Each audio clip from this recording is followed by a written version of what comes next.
Hey guys, Pete with Crunch Time Coaching, and we got a very special 3-part series for you on YouTube on creating more power on the serve.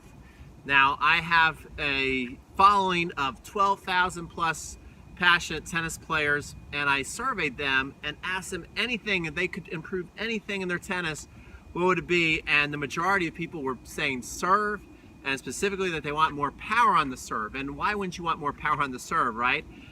When you think about it, what can a powerful serve do for you? Well, first of all, it can create aces, right? You serve the ball really hard and it's in a good place, your opponent can't touch it. The next thing it can do is just, a lot of errors, people missing returns.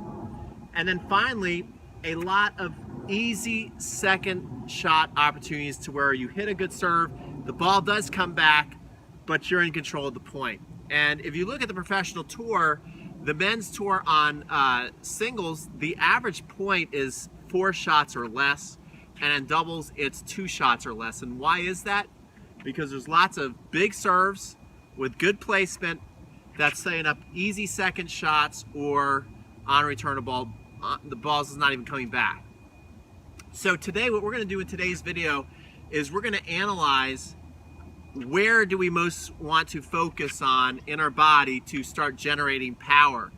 And I think we want to look at 2 main areas, because I know coaches talk about 2 main areas that it comes from, 2 main power sources: the legs or the arm. And what's more important, right? Is it more important to just have a great live arm that's creating the power, or do you need to use your entire body, and specifically the legs, to be generating most of the power? So we're going to come back and take a very close look at that right now.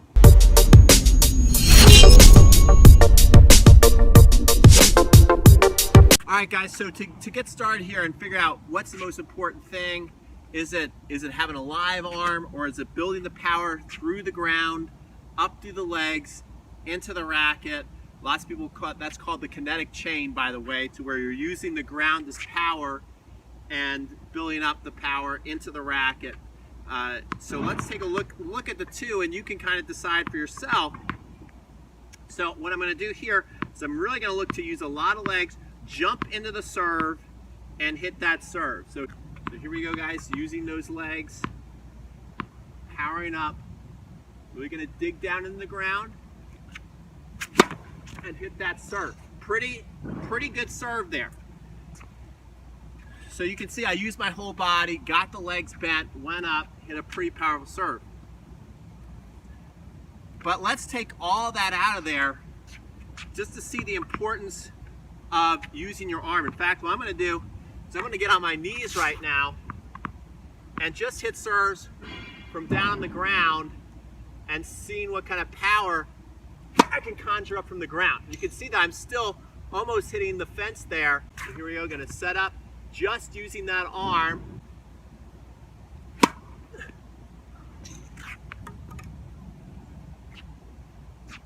So you can see there with that serve, just using the arm, we still have a lot of power, but obviously I'm able to get more power when I'm jumping.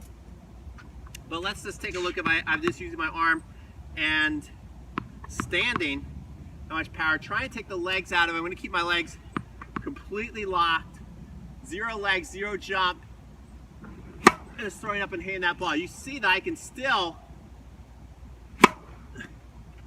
basically get the ball to bounce and go back to the fence.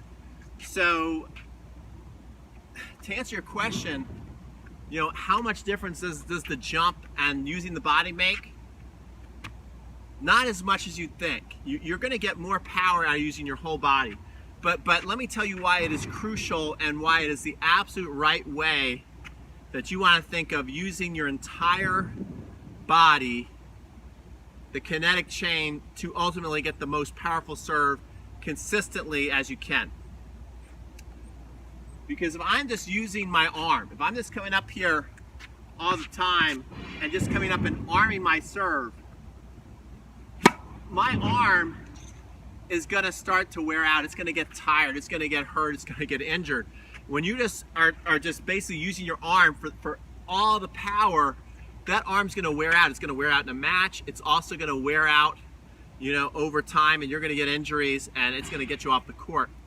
So what you want to think about is definitely using your entire body for power. One of the first things I do here is I come here and I like to make this little move. I call this cradle the baby, where I'm coming here and it's loading up the core.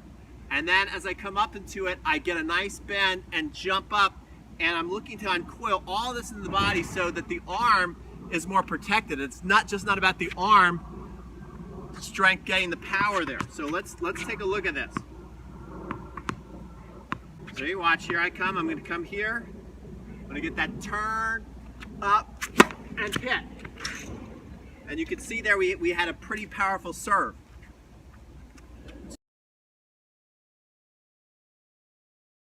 So that's what I want you to be thinking about as we go through this power series, is that we need to be using our whole body. We want to use our legs, we want to use our arms, and if you're having trouble matching the two together, what I've got for you in video 2, we're going to go through 3 exercises to start building up coordination and power in the legs, and 3 exercises you could start using to develop coordination and a very live arm that's got a lot of rhythm, that's got a continuous flow.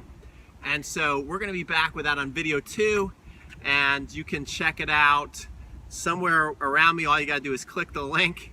There should be some kind of picture there for you. And so we'll be right back with video 2. All you got to do is click, stay on this channel, watch the next video, and we'll be back to show you 3 exercises for your arms, 3 exercises for the legs, and then we're going to show you how we build those all together. So thanks for watching video 1, and I'll see you back in a couple minutes for video 2.